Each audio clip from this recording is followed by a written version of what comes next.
Assalamualaikum warahmatullahi wabarakatuh. Nama saya Andi Setiawan Permanda. Di sini saya akan menjelaskan laporan pendahuluan saya, yaitu tentang tenggelam atau drowning. Tenggelam adalah suatu bentuk sufokasi berupa korban terbenam dalam air, dalam cairan, dan cairan tersebut terhisap ke dalam napas sampai alveoli, paru. Kemudian drowning juga dapat diartikan yaitu sebagai masuknya cairan ke dalam saluran paru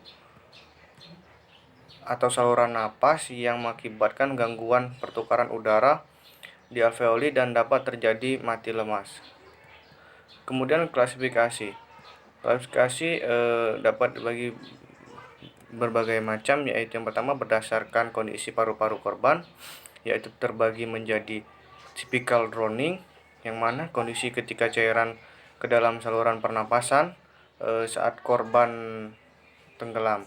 Kemudian apical drowning, yaitu dibagi menjadi dry drowning, immersion drowning syndrome, kemudian submersion of the unconscious, kemudian delayed death. Kemudian berdasarkan kondisi terjadinya kejadian. Yang pertama yaitu tenggelam itu sendiri, drowning, yaitu yang mana penderita menunggu air dalam jumlah yang banyak sehingga air masuk ke dalam saluran pernapasan.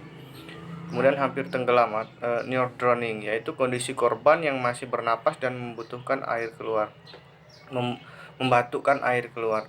Kemudian etiologi yaitu yang dapat dibagi menjadi 3, yaitu kemampuan fisik yang terganggu akibat pengaruh obat, kemudian ketidakmampuan fisik akibat hipotermi, shock, cedera, dan kelelahan, kemudian ketidakmampuan akibat penyakit akut ketika berenang. Kemudian patofisiologi. Hipoksia merupakan hal utama yang terjadi setelah seorang individu tenggelam, yang mana keadaan terhambatnya jalan napas akibat tenggelam menyebabkan adanya gasping dan kemudian aspirasi, dan diikuti dengan berhentinya napas atau apnea, voluter, dan laryngospasme. Kemudian selanjutnya yaitu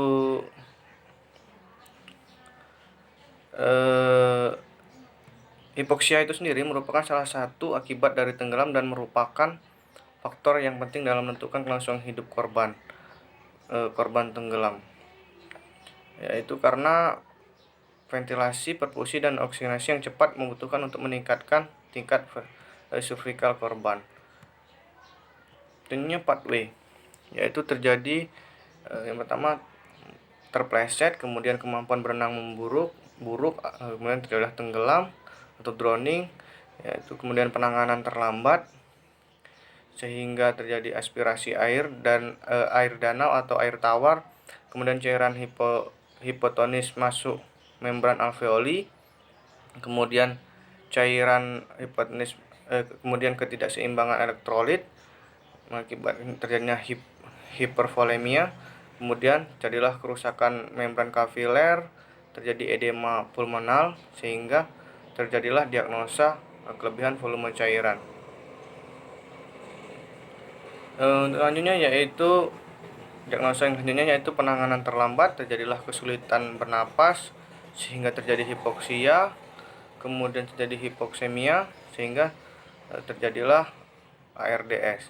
ARDS kemudian mengakibatkan peningkatan penggunaan otot bantu napas sehingga dapatkan diagnosa pola napas tidak efektif.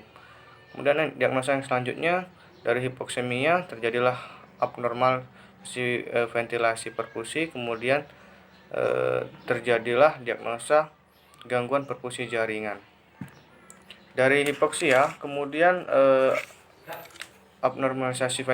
terjadilah abnormalisasi ventilasi perfusi sehingga terjadi diagnosa gangguan pertukaran gas. Manifestasi klinis, ada beberapa manifestasi klinis dari drowning yang muncul, antara lain yaitu frekuensi pernapasan berkisar dari pernapasan yang cepat dan dangkal sampai apnea. Kemudian terjadi sianosis, peningkatan edema paru, kolaps sirkulasi, kemudian juga hipoksemia, asidosis, timbulnya hiperkapnia, kemudian lunglai, kemudian postur tubuh desreprasi dan dekontrikasi, kemudian bisa juga tanda gejalanya yaitu koma. Kemudian tanda gejala atau manifestasi klinis yang lain yaitu mungkin dapat terjadi yaitu asimptomatik, sistematik, dan pasien gelisah sak napas, insufisiensi pulmonar, kemudian takipnya, takikardi, dan cardiopulmonary arrest. Kemudian pemeriksaan diagnostik. Pemeriksaan diagnostik yang dapat dilakukan pada kasus tenggelam yaitu pemeriksaan laboratorium, kemudian pemeriksaan serum elektrolit, glukosa, laktat, faktor koagulasi, kemudian dapat dilakukan pemeriksaan liver, kemudian juga dapat dilakukan pemeriksaan renal, function test, kemudian urinalisis atau urin, kemudian imaging, kemudian foto torak, bukti aspirasi, edema pulmo, atelektasis, benda asing, dan lain sebagainya. Kemudian juga dapat dilakukan pemeriksaan CT scan kepala, kemudian EKG dan ekokardiografi jika ada disfungsi miokardnya. Kemudian penata laksanaan. Penata laksanaannya yaitu yang pertama bantuan hidup dasar. Bantuan hidup dasar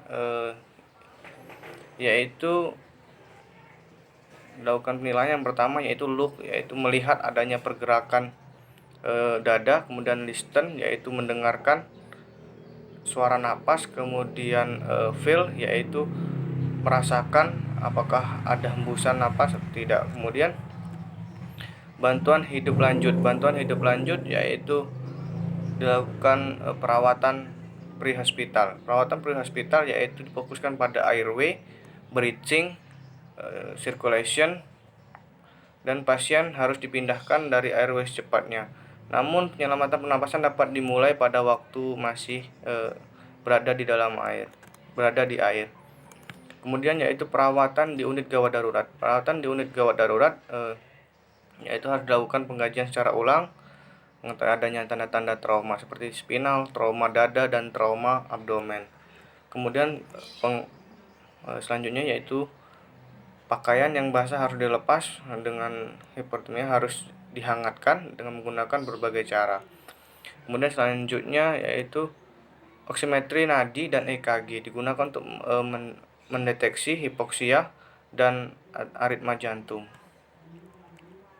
Komplikasi yang mungkin terjadi yaitu hipoksia iskemik, injury cerebral, kemudian ARDS, kerusakan pulmomal, kemudian cardiac arrest, anoreksia, kemudian shock, dan kemudian infeksi sistemik, insufisiensi ginjal, neurologi injury, pulmonary edema ARDS, dan hemoglobinuria.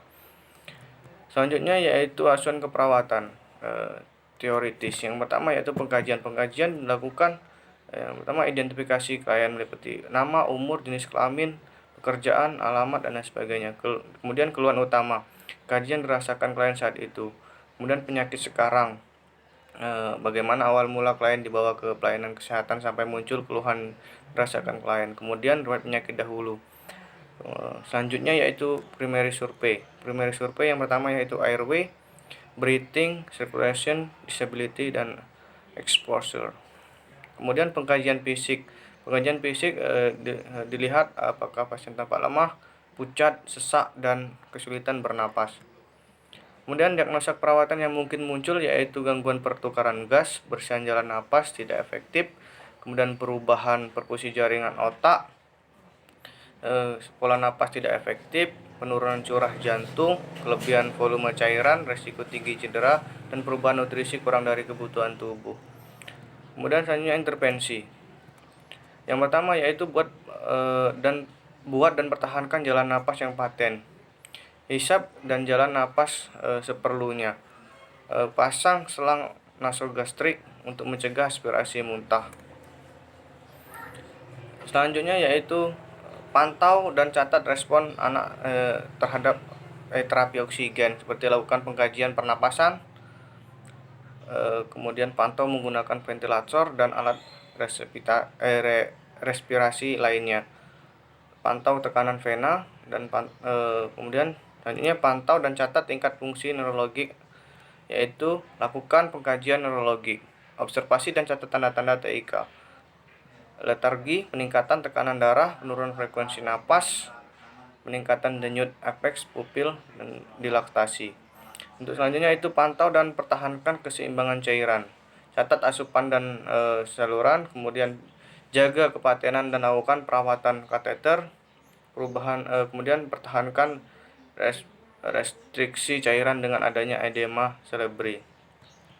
Dan selanjutnya yaitu pantau pertahankan pengaruh suhu hemostatik atau penurunan kebutuhan oksigen. Pantau suhu, sediakan kasur pendingin, berikan antiseptik.